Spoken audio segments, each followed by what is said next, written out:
தலைப்பு: குருதி கதைகள் அண்ட் உள்ளடக்கம்.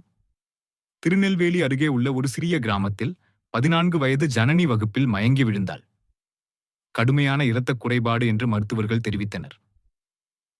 ஏழ்மை காரணமாக தாய்க்கு தேவையான சிகிச்சை கூட வழங்க முடியவில்லை. அப்போது ஜனனி தீர்மானித்தாள், இன்னும் ஒருவரும் இதுபோல் சிக்கவே கூடாது என்று. குணமடைந்தவுடன் கிராமத்தில் இரத்த தான விழிப்புணர்வை ஏற்படுத்தத் தொடங்கினாள். நடுநிலை குழந்தைகள் கொண்ட கடைசி குறும்படம், கைவண்ண போஸ்டர்கள் மூலம் 100க்கும் மேற்பட்டோருக்கு விழிப்புணர்வு ஏற்படுத்தினாள். இன்று ஜனனி தலைமையில் நடைபெற்ற இரத்த தான முகாம் கிராமத்தில் முதல் முறையாக நடத்தப்பட்டது.